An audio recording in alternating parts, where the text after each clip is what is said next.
Hi everyone, Sarah Carter, independent consultant with Us for Books and More, and I'm going to be talking to you about books for ages 9 and up, starting with The Star of Deltora. So in The Star of Deltora by Emily Rada, Britta is the main character. So she has always wanted to be a trader like her father, sailing the 9 seas. So this is a fantasy novel. Unfortunately, though, her father's quest for glory has ended in shame.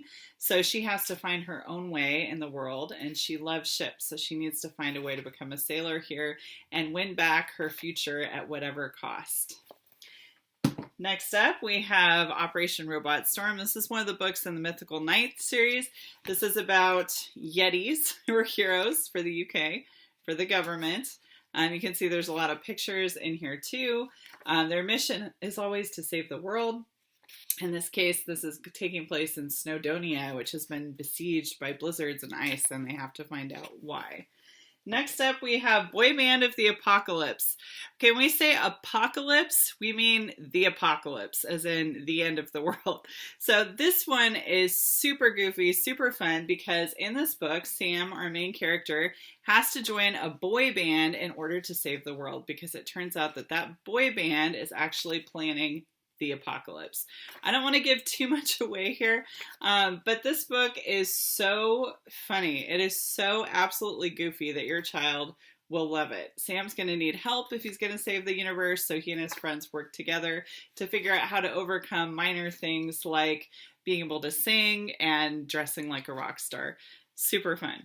Next up, we have Kate Forsyth's The Impossible Quest series. There are about 7, I think, in this series. First one here is Escape from Wolfhaven Castle, fantasy genre. And in this one, it says, Wolfhaven Castle has been attacked and only 4 escape capture. Tom, trained to scrub pots, not fight. Eleanor, the Lord's daughter. Sebastian, a knight in training. And Quinn, the witch's apprentice. So they start this epic journey together to figure out how to save their land from this creeping fog and this evil curse that has been put upon it. Next up is the Mapmaker Chronicles. This is one of my favorite series ever because in this one, there's a lot of great character lessons in here. So here, this reminds me a lot about the Age of Exploration. You've got a quest where different map makers are sent out on ships with these lords to try to be the first to map the world, because at this point they don't know a whole lot about what's beyond their borders. So think about, the time period when everybody believed that the earth was flat. That's this kind of thing. But I love this book because in this book, the main character, Quinn, has opportunities to get revenge on his enemies. He chooses not to in a lot of circumstances. So there's a lot of really good character lessons in this one. Next up, by the same author, is The Book of Secrets, and there is a sequel called The Book of Answers. And in this particular one, Gabe is handed a coded manuscript. He's got to leave everything he's ever known. He escapes, very narrow escape, from the bad guys that he didn't know existed, and then he meets up with a band of girls. Think kind of like medieval Robin Hood times here, and they have to figure out what is going on in this quest. Next up is another favorite of mine, The Mystery of the Clockwork Sparrow. There are 4 in this series now. This one, think PBS series, Mr. Selfridge. In the first one, you've got Sophie and Lil, and they both work at this new emporium in London, where there's just every imaginable luxury. And so it's fun because Lil is a model for the clothes, so she actually tries on the clothes and walks, in front of the customers to see what they want to buy.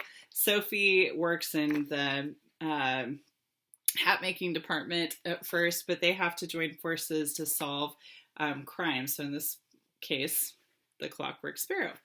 Next up, you have Choose Your Own Ever After.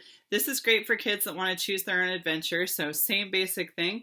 I will say this one is for older kids because you've got some boy stuff going on. If you're not ready for that, you don't want this one quite yet, but your child has to make choices about what they would do.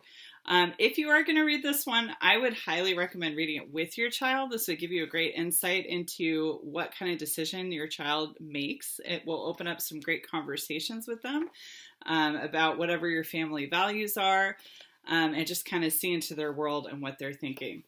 Next up, we have Butterflies by Suzanne Gervais. And in this one, you have Catherine, who's almost 18. She was severely burned when she was 3. She's been through several surgeries. So it's kind of about her coming of age story here. A lot of pain involved in her life here, but she works through a lot of things and becomes an incredible hero. Next up, we have the Kuromori series. There are 3 in this one. So if you have a fan of Japanese culture, or maybe you don't know much about it, and you want to learn about kind of different Japanese legends and what it's like, there is all kinds of great stuff in this one. So Kenny Blackwood is the hero in this one, and he has to go to Japan from the United States to kind of continue this quest of his grandfather's that he didn't know about before. Along the way, he meets all kinds of different spooky spirits he has to defeat, and all kinds of just characters from Japanese legend. And that's that one. Thanks for joining me.